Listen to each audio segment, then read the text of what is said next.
ओम श्री गोगा देवाय नमः। अब तक श्री गोगा महापुराण के 9 अध्याय हम आपको सुना चुके हैं। आज 10वां अध्याय। गोरखनाथ जब ये नहीं समझ पाए कि मिट्टी के बने गाड़ीवान में जान कैसे पड़ गई, तो गोरखनाथ को अनुभवहीन समझकर गुरु मच्छिंद्रनाथ बोले, तुम अब यहाँ से जाकर बद्रीनाथ आश्रम में पहुंचकर शंकर भगवान का ध्यान कर तपस्या करो और शिवजी से वरदान प्राप्त करो, तभी तुम्हारी समस्त विद्याएं परिपक्व होंगी।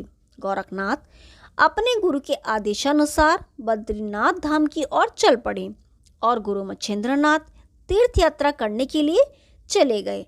गोरखनाथ दिन में यात्रा करते और रात्रि में किसी स्वच्छ स्थान पर ठहरकर विश्राम करते और तड़के ही नित्य कर्म से फारिग हो यात्रा करनी शुरू कर देते। इसी प्रकार सफर करते हुए बद्रीनाथ धाम में पहुंच वृक्ष के नीचे लोहे के कांटों पर खड़े होकर 12 वर्ष तक बड़ा कठिन तप किया तथा भोजन की जगह केवल वायु का ही सेवन किया। गोरखनाथ की कठिन तपस्या देख भगवान शंकर प्रत्यक्ष प्रकट हो गए और गोरखनाथ के सिर पर हाथ रख आशीर्वाद दे प्रसन्नता पूर्वक बोले, भक्तराज, अपनी इच्छा अनुसार वर मांगो, क्या चाहते हो? गोरखनाथ ने अपने दोनों हाथ जोड़कर प्रणाम किया और निवेदन किया, भगवान, मैं सिर्फ यही वरदान मांगता हूँ कि मेरी समस्त विद्याएं ज्ञान से परिपूर्ण हो जाएं, आपके चरणों का सदा दास बना रहूं। भगवान शंकर ने कहा, भक्त, ऐसा ही होगा। तुमने जो भी विद्याएं सीखी हैं वह तो परिपक्व हो ही जाएंगी। इसके अलावा और जो भी अनेक विद्याएं बाकी रह गई हैं, इनकी भी सिद्धि प्राप्त हो जाएगी। भगवान शंकर से वरदान मिलने के बाद गोरखनाथ ने अपनी तपस्या को परिपूर्ण हुई समझा और बद्रीनाथ धाम से कूच कर तीर्थ यात्रा को चल पड़े। उनकी मनोकामना ये ही थी कि किसी प्रकार गुरुदेव के दर्शन हो जाए। उन्हें यह ज्ञात नहीं था कि गुरुदेव किस तरफ निकल गए हैं। पहले यह जगन्नाथ धाम पहुंचे, फिर राजा गोपीचंद की राजधानी हैलापट्टन नगरी में घूम फिर कर पहुंच गए। तभी उन्हें मालूम हुआ मेरे गुरुजी के भाई गुरु जालंधरनाथ योगी के यहाँ के राजा गोपीचंद के एक गहरे गड्ढे में कैद कराकर ऊपर से घोड़ों की लीद डलवाकर गड्ढा भरवा दिया है, जिसके कारण योगी की बुरी गति हो रही है। गोरखनाथ को पहले अपने गुरु की तलाश करनी थी, इसलिए वह हैलापट्टन नगर से चल पड़े। तभी मार्ग में एक नाथपंथी योगी से भेंट हुई जो बड़े ठाट बाट से रहते थे और जालंधरनाथ योगी के प्रमुख शिष्य थे। जिस समय गोरखनाथ ने उनके नजदीक पहुंच आदेश शब्द का उच्चारण किया, उस समय कनिफानाथ एक रेशमी गलीचे पर आराम से तकिए के सहारे बैठे थे। नमस्कार की जगह आदेश शब्द का उच्चारण करते हुए वे उठ खड़े हुए। कनिफानाथ ने उठकर गोरखनाथ से गले मिल उनका स्वागत किया, फिर अपने पास बिठाकर पूछा, मैं आपका परिचय जानने का इच्छुक हूँ। कनिफानाथ योगी त्रिया राज्य से घूमते हुए और गुरु मच्छिंद्रनाथ से भेंट करते हुए आए थे। वहाँ उनका काफी स्वागत हुआ। यहाँ आकर बाग में ठहरे हुए थे। कनिफानाथ ने भी गोरखनाथ का नाम अच्छी तरह सुन रखा था, परंतु परिचय प्रथम बार ही हुआ था। कनिफानाथ बोले, भाई, यहाँ के आम बहुत मीठे हैं, यदि इच्छा हो तो तुड़वा कर मंगवाऊं। गोरखनाथ बोले, भाई, व्यर्थ खटरा करना समझ में नहीं आया, परेशान होने से क्या लाभ? कनिफानाथ बोले, भाई, इसमें खटरांग की क्या बात है? ईमानदारी करना तो इंसान का फर्ज है। सभी शिष्यों को आदेश करता हूँ, मीठे मीठे फल तोड़ लाएंगे। गोरखनाथ बोले, शिष्य भी तो इंसान ही हैं, जरा सी जवान के स्वाद के लिए धूप में उन्हें भी क्यों कष्ट दिया जाए? इस पर कनिफानाथ बोले, शिष्यों को भी छोड़ो, मैं अपनी विद्या के प्रभाव से यहीं आमों को मंगवाई देता हूँ, फिर किसी भी प्रकार का कष्ट उठाने की क्या आवश्यकता रहेगी। इतना कहकर कनिफानाथ ने अपनी योग विद्या का चमत्कार दिखाया और उसी समय विभाजास्त्र के मंत्रों से अभिमंत्रित भस्म को आम के वृक्षों पर फेंक दिया, जिसके प्रभाव से पके हुए आम वृक्ष से टूट उठकर कनिफानाथ के सामने आकर इकट्ठे हो गए। दोनों संत तब हाथ मुंह धोकर प्रेम पूर्वक आमों का सेवन करने लगे। पेट भरकर आम खा लेने के बाद जब दोनों संतों का मन भर गया तब भी बहुत से आम बच गए।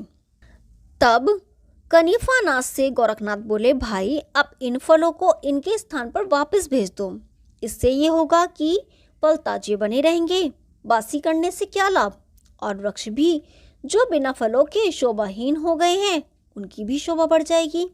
गोरखनाथ की बात सुनकर कनिफानाथ बोले, कभी एक बार टूट जाने पर फल दोबारा वृक्षों पर लग सकते हैं?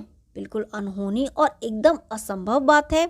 गोरखनाथ बोले, उसी प्रकार लग सकते हैं जिस प्रकार टूटने से पहले लगे हुए थे। असंभव तो संभव बना देना ही तो संतों की करामात है। जो परिपूर्ण गुरु का चेला है उसके लिए असंभव शब्द बना ही नहीं। पूरे गुरु के चेले से तो ब्रह्मा जी भी थरथर कांपते हैं। गोरखनाथ की बात सुनकर कनिफानाथ ताव में भरकर बोले, पूर्ण गुरु के शिष्य ही परिपूर्ण होते हैं।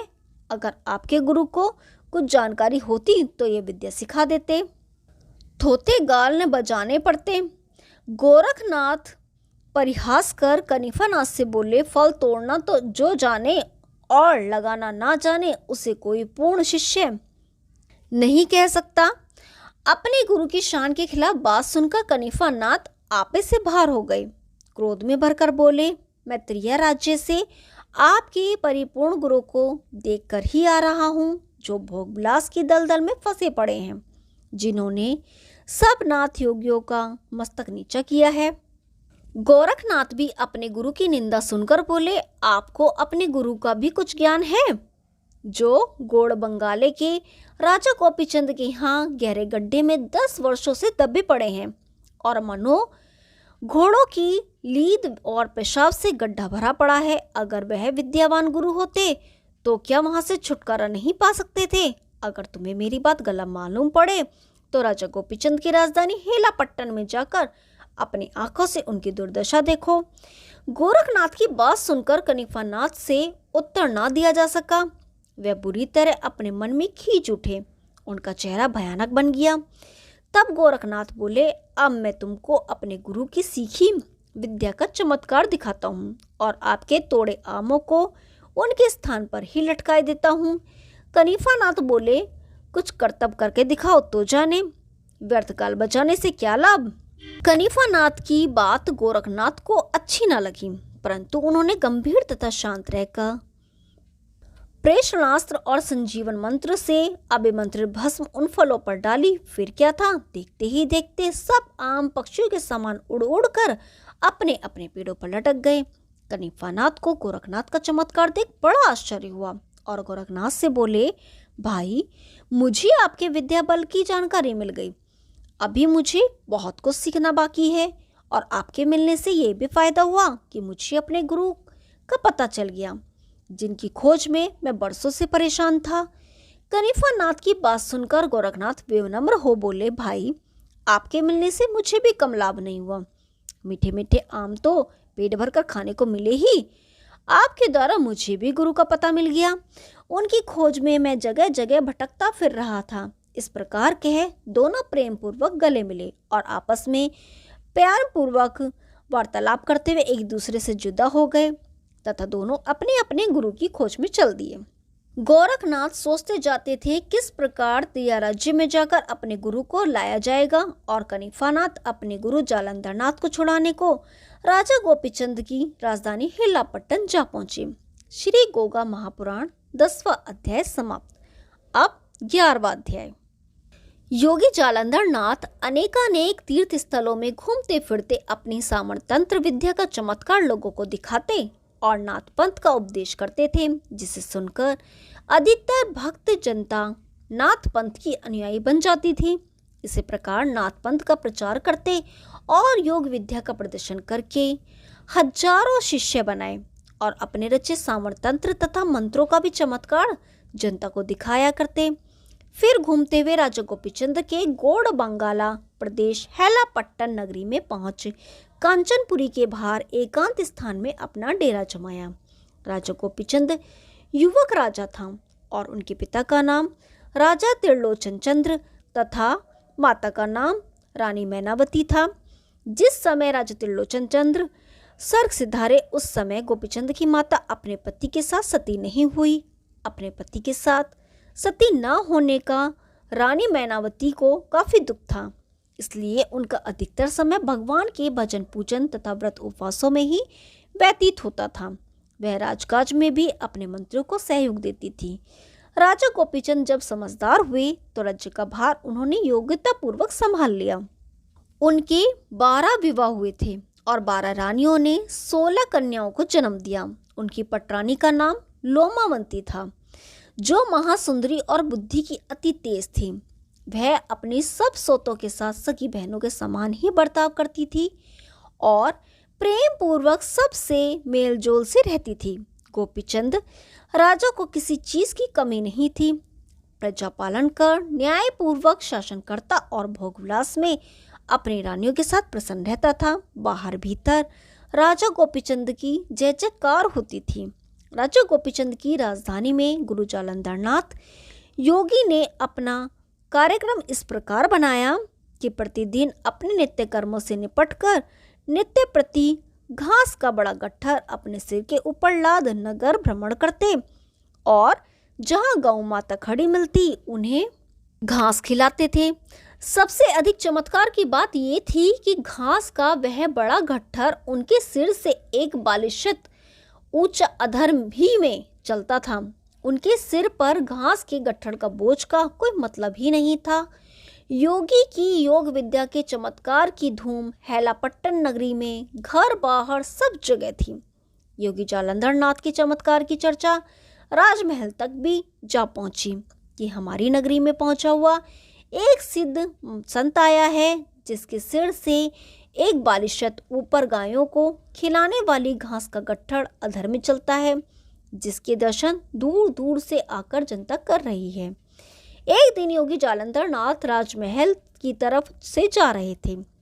राजा गोपीचंद की माता मैनावती ने भी जैसे चमत्कार की प्रशंसा सुनी थी, वैसा ही महल के झरोकों में से अपनी आंखों से देखकर योगी को मस्तक नवाया और घास के गट्ठर को एक बालिशत सिर से ऊंचा अधर में चलता देख बड़ी हैरत बानी। उसने अपने मन में सोचा, वाकई ये योगी कोई पहुंचा हुआ संत है। मैनावती ने अपनी खास दासी को बुलाकर कहा, तुम इस योगी के पीछे पीछे जाकर देखो, ये कहाँ ठहरे हुए हैं। उस स्थान का पता लगा कर आओ और मुझे बताओ। दासी ने तुरंत ही राजमाता की आज्ञा का पालन किया और योगी का पीछा करती हुई पीछे पीछे वहीं जा पहुंची जहां पर वे ठहरे हुए थे और सब पता न ठिकाना मैनावती को आकर बता दिया। श्री गोगा महापुराण 11वां अध्याय समाप्त। कल 12वां अध्याय शुरू करेंगे। तब तक के लिए नमस्कार।